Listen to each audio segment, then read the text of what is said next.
자, 이번 시간에 이제 입문서 106페이지 주택에 대한 비과세 규정에 보유기간 요건 한번 보도록 하죠.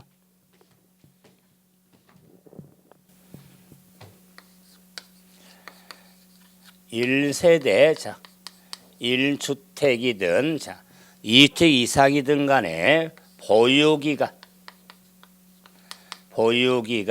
2년 이상을 충족해야 비과세 받을 수 있죠. 그래서 보유기간의 요건은 2년 이상을 충족해야 되는데, 보유기간 요건의 2년 이상은 주택에 대한 비과세를 적용함에 있어서 그 집의 거주 기간과는 관계가 없죠. 과거에는 일부 지역 등에 대해서는 거주 기간도 요했지만 지금은 다 개정이 돼서 보유기간 2년 이상의 요건만 충족은 비과세인데, 이럴 때 보유기간 하면은 취득일로부터 양도일까지를 보유기간이라고 하죠. 그래서 취득일과 양도일을 알아야 되는데, 이 규정은 이미 우리가 전 수업 시간에 보유기간 우리가 산정에 있어서 취득 시기하고 양도 시기 규정에 따라서 원칙은 대금 청산일 그랬죠. 좀 지저분하지만 침밭에 가면서 돈 세는 날, 그런 취득 양도 시기에 있어서 보유기간을 따지게 되는데, 이 보유기간을 산정함에 있어서 우리가 여러 가지 예외적인 규정들이 있는데, 대표적으로 거주 보유한 집이 재해 등으로 멸실, 소실, 토계 등이 됐을 때 재건축해서 집을 사용하다가 팔 거 아니에요. 이럴 경우에 대한 보유기간에 우리가 예를 들어서 공사 기간은 빠져나가거든요. 근데 이런 내용들은 아마 기본소 수업에서 아마 정리도 잘해드릴 겁니다. 그런데 입문 과정이지만 꼭 숙지가 필요한 게 뭐냐면, 보유기간은 2년 이상이 충족돼야 되는데, 말이 좀 어렵죠. 보유기간 제한을 받지 아니한 경우가 있습니다. 보유기간 제한을 받지 아니한 경우가 있는데, 이 의미는 비과세 받기 위해서는 보유기간 2년을 충족해야 되는데, 제한받지 아니한 경우란 보유기간이 2년 미만일지라도 비과세 받을 수 있는 규정을 제한받지 아니한 경우라고 하더라. 그럼 당연히 보유기간 2년 이상이면 비과세 요건이 되는데, 보유기간이 2년 미만이면 비과세 요건이 충분히 아니하기 때문에 비과세 받을 수가 없는데, 2년 미만일지라도 제한받지 아니한 경우는 비과세 받을 수 있는 경우를 말하는데, 크게 5가지 경우가 있습니다. 5가지. 이 5가지는 하나로 빠뜨리지 않고 다 숙지가 필요한데, 첫째는 건설 임대주택이 있습니다. 건설 임대주택. 두 번째는 공치법에 따라 수용되는 경우가 있습니다. 수용. 그다음에 해외 이주법에 따라서 해외로 출국, 이민 갈 경우가 있습니다. 이민. 그리고 1년 이상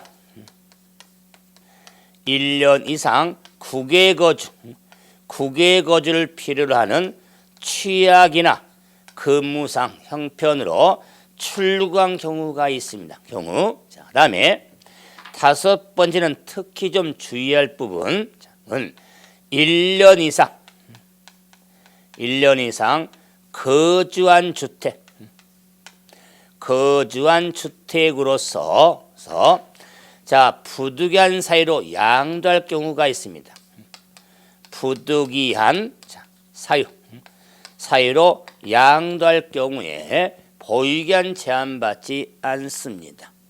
그럴 때 자, 보유기한 제한한 경우 이 기본 틀인데 건설 임대주택 수용된 후 이민 갈 경우 국외 자, 해외 근무라든가 유학 갈 경우 1년 이상 거주한 주택으로서 부득이한 사유로 양도할 경우 제한받지를 않는데 이 제한의 경우 이해를 돕기 위해서는 건설 임대주택을 항상 기본을 잡아서 그러면 건설 임대주택으로서 임차일로부터 양도일까지 자 기간 중 세대 전원이 거주한 기간이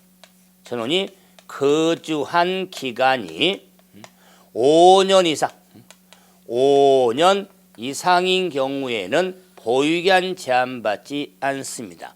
이제 이래서 문제가 나오는데 자 생각하면서도 보유기간 2년 이상만 충족하면 되는데 건설 임대주택은 자 양도일까지 세대 전원이 거주한 기간이 5년 이상인 경우에 제한받지 않거든요.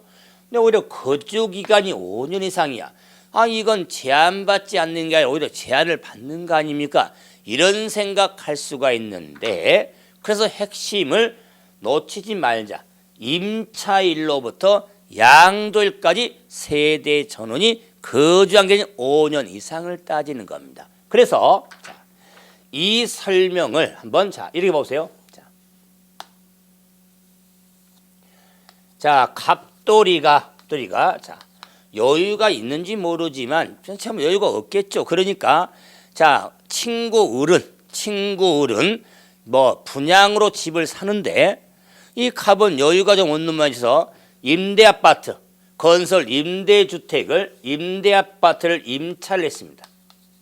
임차를 해서 보증금 걸고 임대로 줘가면서 임대아파트를 삽니다.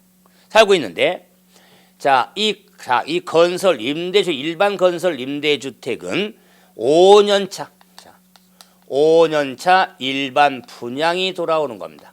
분양이 이런 분양이 돌아와서 그 시장 군수가 책정한 이 분양 금액을 보니까 괜찮거든.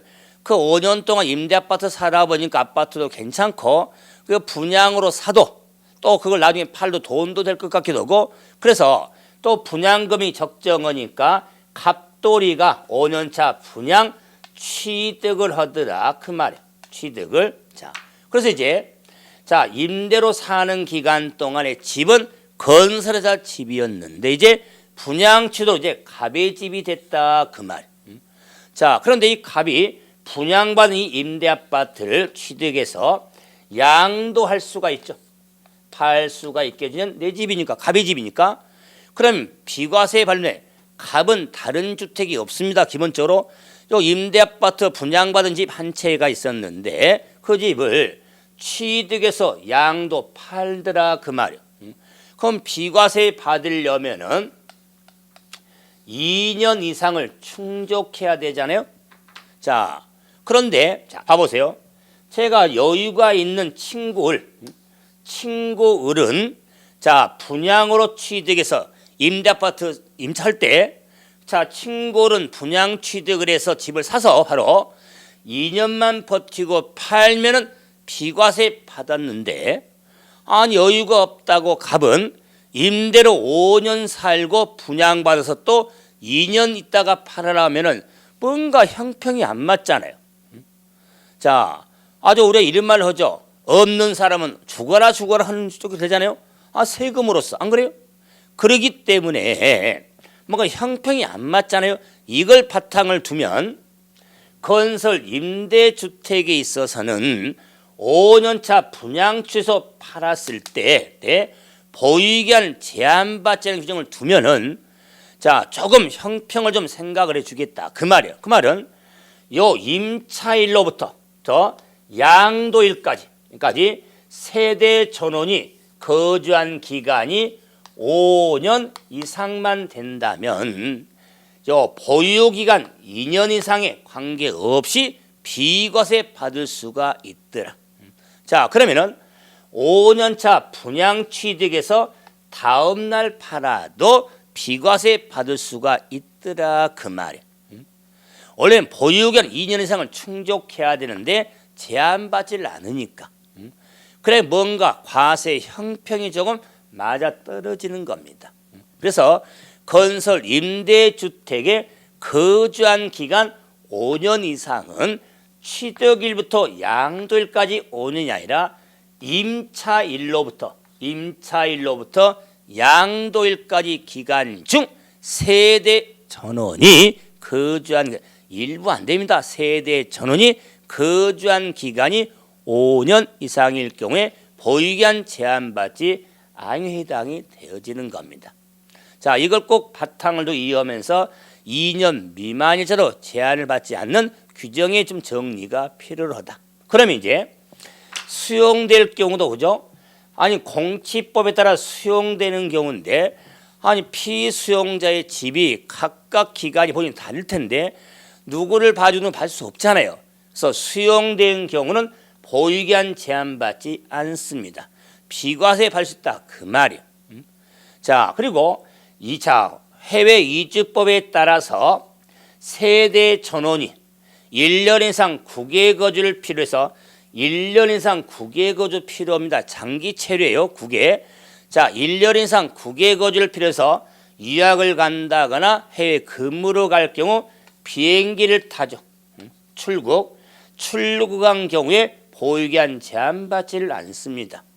아니 이민 가려는데 집 산 지가 2년이 안 됐다고 그래서 이민 못 가면 안 되잖아요. 빨리 가서 잘 살아라. 단 이민 간 날 집을 내라는 집이 안 팔렸다면은 그래도 빨리 비행기 타고 가라. 단 출국일 현재 1주택을 보유한 경우로서 출국일로부터 2년 내 자, 팔아야만 비과세 받을 수가 있는 겁니다. 보유기한 제한을 받는 게 아니라 출국할 때까지 집이 안 팔렸다면은 비행기 타서 나가더라도 비행기 탄 날 출국한 날로부터 2년 내 양도한 경우 하나여 비과세 받을 수가 있는 겁니다. 그래서 과거에는 2년도 두지 않고 무한히 뒀기 때문에 논란이 좀 많았죠. 그래서 지금은 자, 안 팔린 집이라면 2년 내 팔아야만 비과세 받을 수가 있는 겁니다. 그래서 해외 이민 간다거나 해외 우리가 국외 거주를 필요로 하는 취약 등으로 집을 팔 경우는 보유기한 제한받지 않습니다. 이것도 출국도 세대 전원이 출국한 경우지 일부는 안 됩니다. 제가 건설 임대도 세대 전원이 거주한 기간 출국도 세대 전원이 출국한 경우입니다. 자, 그런데 제 5번째 주의 드렸죠. 1년 이상 거주한 주택이어야 된다. 그래서 1년 이상 보유한 주택이다. 1년 이상 거주한 주택으로서 부득이한 사유로 양도할 경우인데 이 부득이한 사유가 뭐가 있냐? 취약이 있더라 그 말. 취약. 그리고 근무상 형편이 있더라. 근무상 형편. 그리고 질병의 요양이 있습니다. 질병의 요양. 이 질병의 요양 등이 자, 부득이한 사유다 그 말이에요. 좀 이해를 돕기 위해서 오히려 질병 요양 봐보세요. 아니 몸이 아파가지고 도시 살면서 조금 그래서 자 공기 좋은 데로 지금 자 건강이 최고고 그래서 좀 공기 좋은 데로 좀 이사를 가려고 집을 팔려고 보니까 2년 이상 보유를 못한 집이에요. 자 그런 집을 팔고 간다면 비과세 못 받으니까 그런데 몸이 아파서 지금 집을 팔고 가야 되는데 너무하잖아요. 그래서 그럼 이런 경우라면 그 파는 집에서 1년 이상 거주한 집이라면 2년 이상 보유 못하다 할지라도 비과세 해주겠다. 그 말 건강이 최고니까. 그런데 이럴 경우 제한받지 아니고 해당이 되려면 1년 이상 거주한 주택이지 보유한 주택이 아닙니다. 그 파는 집이 1년 이상 사는 집이어야 돼요. 그래서 말이 보유기한 제한받지 아니한 경우인데 왜 또 뭐 거주냐? 원래 비과세 요건은 보유지, 거주를 안 따집니다. 2년 미만일 때 비과세 받을 수가 있는 규정인데 이런 요건에 해당되기 위해서 2년 미만인 집은 이 요건이 충족될 경우에 비과세 받을 수가 있게 되는 겁니다. 그래서 시험적으로 나와도 1년 이상 거주한 주택을 1년 이상 보유한 주택 그러면 틀립니다. 1년 거주한 주택으로 부득이한 사유로 양도할 경우 취약이나 근무상 형편 등으로 다른 시군으로 이사할 경우 보유기한 제한받지 아니한 경우로서 자 우리 본시험적으로도 역시 유용성이 많은 규정이거든요. 그래서 내용 자체는 그렇게 많지 않은데 많이도 말고 뭐 많이 이해하면 좋지만 그래도 조금 이해를 좀 하면서 보유기한 제한받기를 정리가 필요로 합니다. 자 그러면 이제 자 1세대 1주택의 보유가지 112 범죄 신고 요건을 한번 봤고 우리 전 시간에 특례까지 한번 봐봤다. 두 집일 경우에 그런데 우리가 주택에 있어서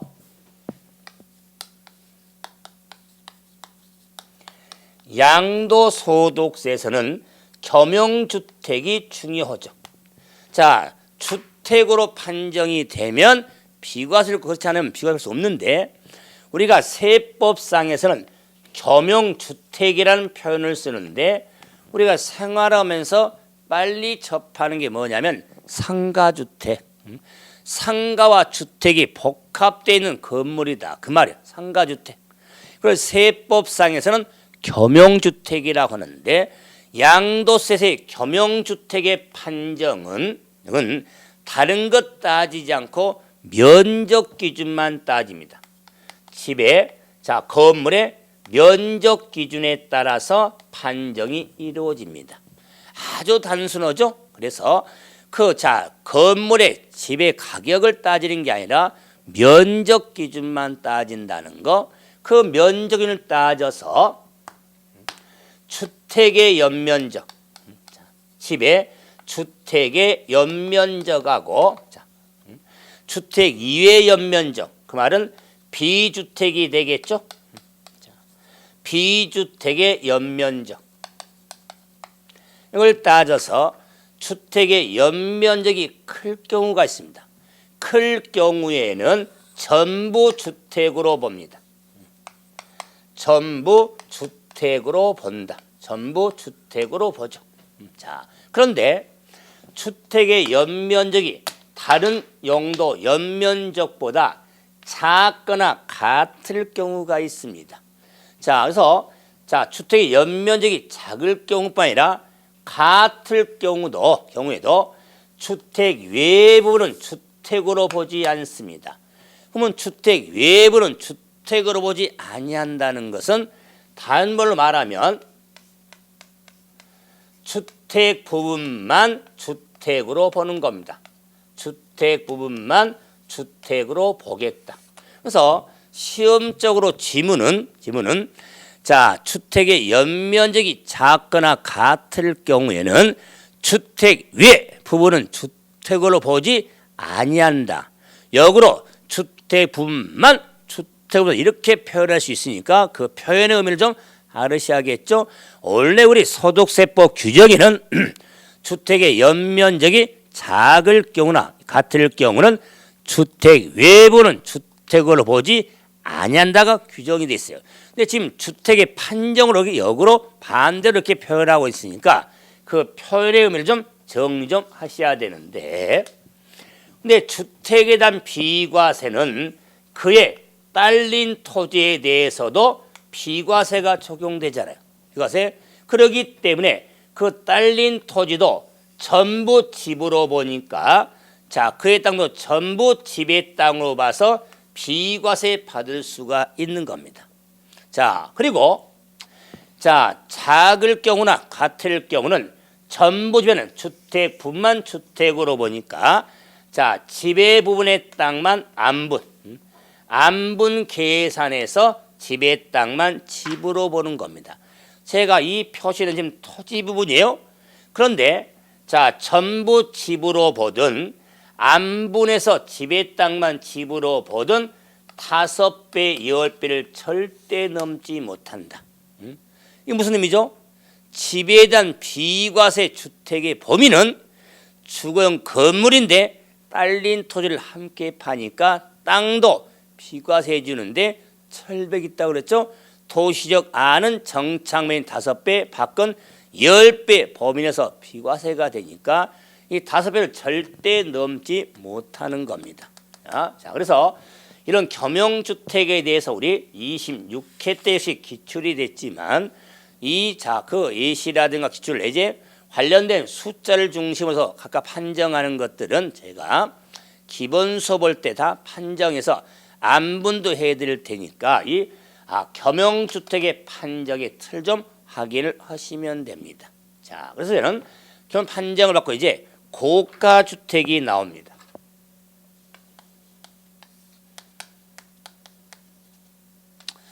자, 고가주택. 자, 그럼 고가주택은 결론부터 1주택의 양도든 2주택 이상의 양도든 간에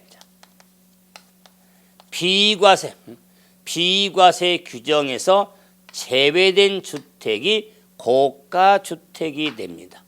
자, 그런데 이 고가주택은 자, 역으로 면적이나 시설에 관계없이 가액 기준만 따져서 판정이 이루어진 겁니다. 겸용주택은 면적 기준만 따라서 판정하는데 고가주택이죠. 그래서 가액 기준만 따지는 이 가액이 건물 가액, 토지 가액이 아니라 이때 이 가액 기준은 양도 당시 실지 거래가액의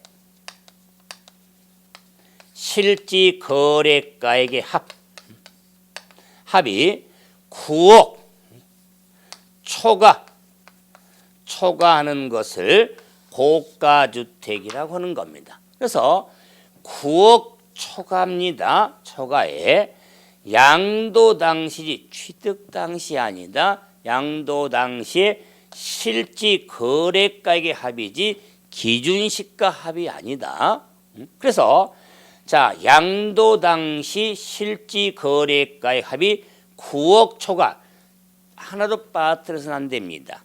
고가주택에 대한 판정은 양도 당시 실지 거래가액의 합이 9억 초과하는 주택을 고가주택이라고 하는데 그러므로 초과합니다. 이상이 아닙니다. 그럴 때 이 9억의 억 단위는 기본으로 해야겠죠.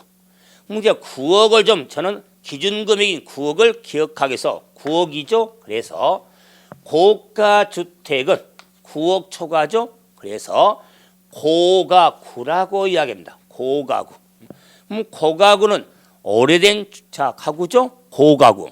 고가구로 이렇게 구분은 9억이 구분이 되어질 겁니다. 오래된 가구, 고가구. 왜 그러냐면 참고로 지방세법상 사치성 재산인 고급 주택이 있잖아요. 그러면 지방세법상 세상에 고급 주택은 면적, 주택의 종류, 면적, 건물, 토지의 가액, 시설 등을 따져서 판정하는데 그런다 할지라도 자, 시가 표준액이 6억 초과하거든요. 그래서 판정할 때 6억 초과가 나오는데 그 6억 초과니까 고급 6이 되겠죠. 6억이니까. 그래서 고급 6질이 좋은 고기, 고급 6, 고가구, 오래된 가구, 고가구 구분하면 6억과 9억이 혼동되지는 않습니다. 그래서 고가주택은 9억 초과, 지방세법상 고급 주택은 6억 초과하는 주택을 따지게 되는 겁니다. 그래서 고가구, 왜 그러면 우리가 숫자상의 오류가 민법적으로 하면서 그러겠지만은 숫자상의 오류가 많이 되는 중에 하나가 이 6억과 9억이 차이도 크지만은 억 단위지만은 6하고 9억의 숫자가 앞뒤 관계에 따라서 비슷하거든요. 보는 순간에 숫자상의 오류를 많이 범하는 숫자가 6과 9예요. 왜? 보는 각도에 따라 달라지기 때문에 순간적으로 그러기 때문에 이와 같은 6억과 9억을 좀 구분하는 것으로 고가구, 고급 6으로 정리를 하면 됩니다. 그런데 고가 주택은 9억 초과한 주택에서는 비과세 적용해서 제외가 되는데 문제가 있어요. 근데 1주택이라 할지라도 비과세를 못 받는데 그러면 전부 과세하겠냐? 그러면 해도 넘어온 겁니다. 그래서 좀 이 단어는 자 힘들어지만 제가 인문에서도 정리하겠지만은 자 비과세 세상 제외되는 고가 주택에 대해서 우리 소득세법에 이런 게 있습니다. 고가 주택, 고가 주택에 대한 양도 소득 금액 계산 특례가 있습니다. 특례. 그럼 고가 주택에 대한 양도 소득 금액을 계산하는데 특별하게 적용한 규정이 있더라. 자, 그럼 어떤 경우냐면 고가 주택으로 다 특별히 계산한 게 아니라 자, 특히 112 범죄 신고인 비과세 대상된 집이라도 비과세 대상서 제외되는 고가 주택에서 계산을 별도로 하는 겁니다. 다주택에 대한 고가 주택은 계산 따로 안 합니다. 1세대 1주택이지만 비과세 대상에서 제외된 고가 주택은 계산을 따로 하게 되는데 자, 그 이유를 제가 기본서 과정도 하겠지만은 인문에서부터 한번 받아주면 앞으로 공부할 때 이 규정만큼은 혼돈하지 않을 겁니다. 자, 그게 뭐냐면은 봐보세요. 자, 이런 아파트가 있습니다. 공세 이 아파트를 갑돌이가 분양 취득했습니다. 그 분양 금액이 5억 주고 분양 취득을 했어요. 주고 취득을 했다. 취득. 자, 을도 그 옆 라인에 있는 자, 을도 자, 역시 분양과 똑같아요. 5억 주고 역시 취득을 했다. 취득. 자, 그런데 약속도 안 했는데 갑이 A 중개사무소를 통해서 얼마에 팔았냐면은 자, 양도를 실제로 자 9억 주고 팔았습니다. 9억에 팔았다. 자, 근데 을도 약속도 안 했지만은 자 이제 자 B 공인중개사무소를 통해서 양도 팔았습니다. 팔았는데 욕심이 좀 있나 봐요. 9억 1,000원에 팔았다 그 말. 9억 1,000원에 팔았다.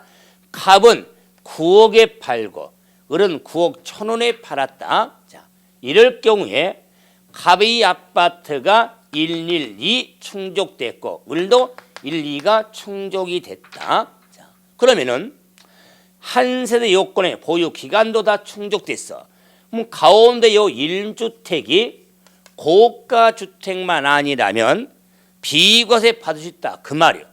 근데 고가 주택은 실값이 9억 초과잖아요. 9억 주고 팔았다면 초과 안 했죠. 갑의 아파트는 고가 주택이 아니다 그 말이에요. 고가 주택이 아니기 때문에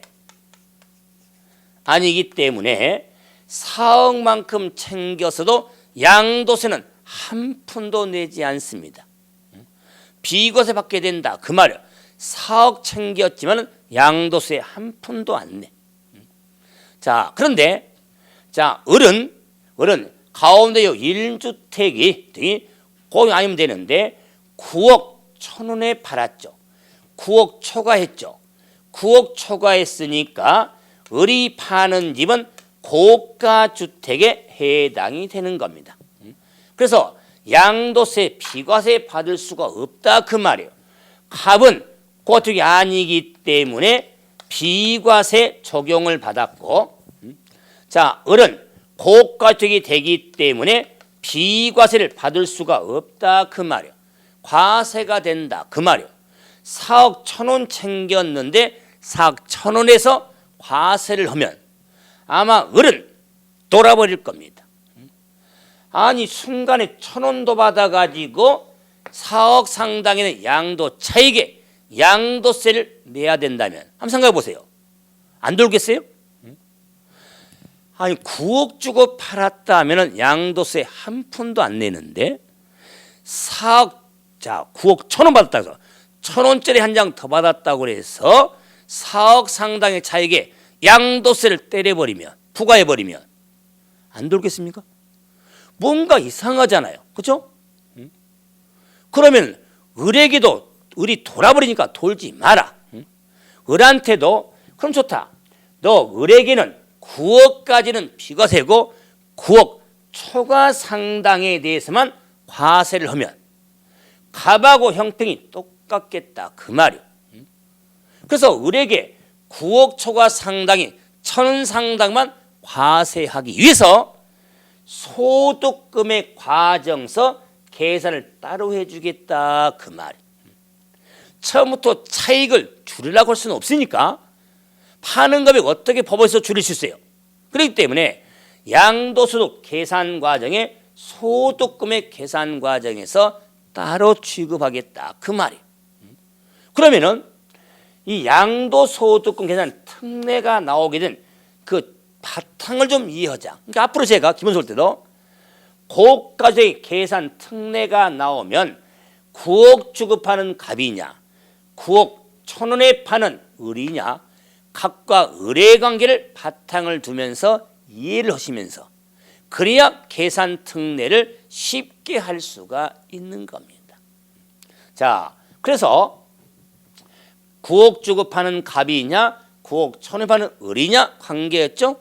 그럼 이제 이런 자 취지에 따라서 양도소득금을 계산을 을은 따로 계산하는데 갑은 비과세니까 계산 따로 필요 없죠. 계산도 안 해요. 세금 안 내니까. 그럼 을에 대해서 양도소득분의 계산을 따로 오는데 우리가 전 시간에 양도소득세 계산구조 해봤죠. 좋아요. 그 정리 틀이 있죠. 차, 소과 특기를 살린다. 그럼 자 양도소득금액은 두 번째 과정이죠. 양도소득금액은 양도차익에서 마이너스 장기보유 특별공제를 차감한 금액이 양도소득 금액이 되는 겁니다. 그래서 양도소득 금액은 양도차익 마이너스 장기보유 특별공제가 되죠. 자, 그런데 이걸 다 소득금액을 이렇게 계산한다면 9억 1,000원이란 전체에서 과세를 한 거예요. 그렇기 때문에 양도차익의 특별을 빼는데 특례는 일반적으로는 양도차익 곱하기 특별공제 곱하기 자 얼마에 팔았냐 양도가액 분의 양도가액 마이너스 9억 이라는 식을 별도로 하게 된다. 자 양도가액 분의 양도가액 마이너스 9억 식을 별도로 하게 된다. 그래서 곱하기 분모분자가 나오죠. 그러면 곱하기 분모분자에 따라서 양도소득세 특례를 하게 되는데 다시 앞으로 이런 계산식이 필요한 것은 다 고가에 적용되는 게 아니라 1세대 1주택이 전 비과세 받지 못하는 을에게 적용한 규정이다 그 말이에요. 그러니까 9억까지는 비과세 해주고 9억 초과 상당만 과세가 되어진다 그 말이에요.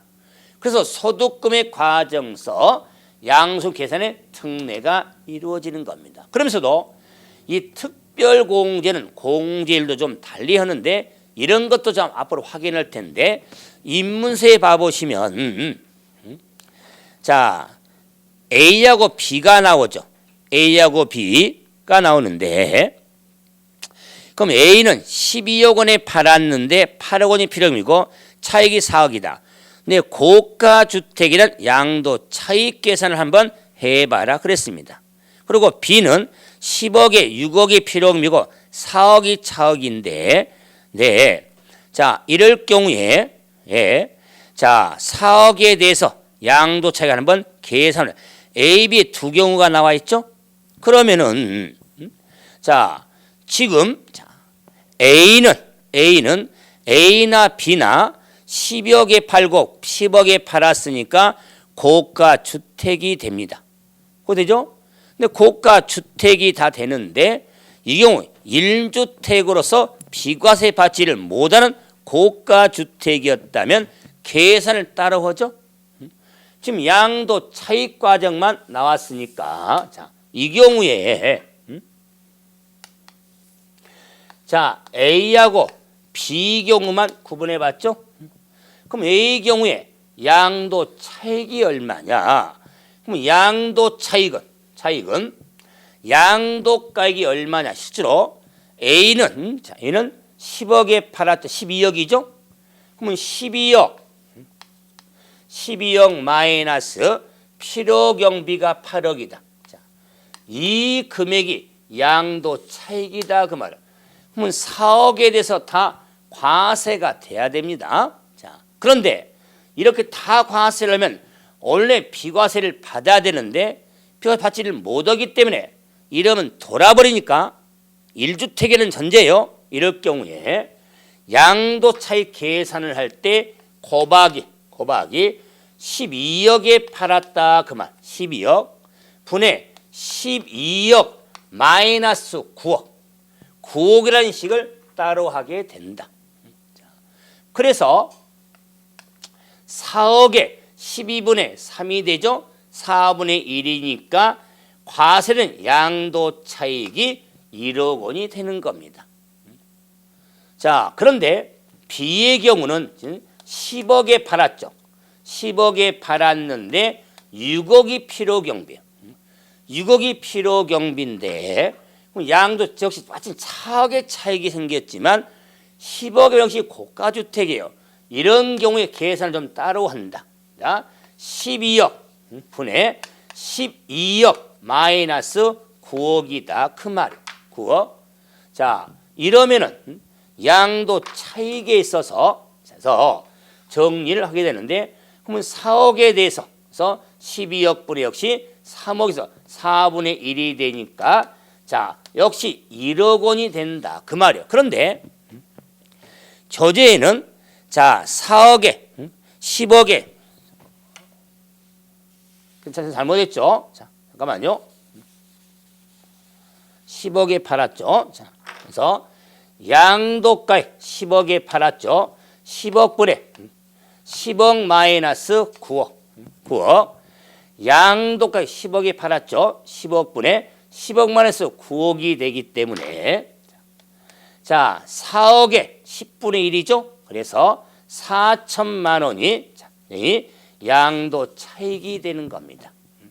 자 그래서 자 1억 원이 A는 자 과세는 양도 차익이고 4천만 원이 과세되는 양도 차익이 되는 겁니다. 자 저는 이 부분이 유사하게 우리 기출이 한번 됐었지만 저는 자 우리 27회 대비하면서는 왠지 계산 과정에 이 계산 특례가 한번 계산형으로 출제를 예상을 하고 있는데 문제 쉽습니다. 이해를 좀 타당해서 이랬을 때 양도 차익은 과세 양도 차익이 된데 왜 4억 원이 아니냐 그 말이에요. 이러면 을 생각해 보세요. 돌아버린다. 그래서 9억 초과 상당만 과세하기 위해서 양도 차익을 별도로 사는데 그런데 계산 특례는 양도 차익만 계산 따르는 게 아니에요. 특별공제도 계산을 따로 한다 그 말. 빼는 거예요. 소득금액은 이제 특별공제를 빼야겠죠. 특별공제는 양도 차익에 공제를 곱한 금액이 특별공제죠. 그 금액에 역시 분모분자를 해서 역시 계산을 따로 하게 된다. 자, 그러므로 이 계산 특례에서 이 특별공제를 계산 따로 하는 거 아마 기본서 과정을 제가 100% 특별공제를 좀 활용하면서까지 계산해 드릴 테니까 이 과세되는 양도 차익 특별공제 계산을 따로 한다는 것에 바탕을 두시면 됩니다. 자, 이래서 고가주택에 대한 우리가 계산 특례까지 한번 확인 한번 해드려 봤네요. 이래서 주택에 대한 비과세 규정을 한번 확인 한번 해드려 봤죠. 자, 그럼 이제는 우리 이제 비과세 규정에 먼저 큰 틀이 파산 선고, 농지 교환 분합이 있었죠. 자, 이제 농지 교환 분합, 자, 기본 좀 봐봅시다. 농지의 교환, 분합, 분합으로 인한 비과세를 한번 봐보자. 자, 그럼 당연히 농지고 교환이고 분합이죠. 그래서 자, 이러면은 농지가 나와야겠죠. 그럼 소득세법상 비과세 교환 분합의 농지는 논이라든가 밭을 맵니다. 논밭을 맵니다. 논밭을 농지범위라고 하는데 이 농지범위는 공부상 지목에 관계없이 이 논밭에 대해서는 실제 경작에 사용되고 있는 농지가 되겠다. 공부상 지목에 관계없이 실제 경작에 사용된 전답, 논과 밭이 농지가 되는데 이 농지를 서로 바꾼다거나 교환.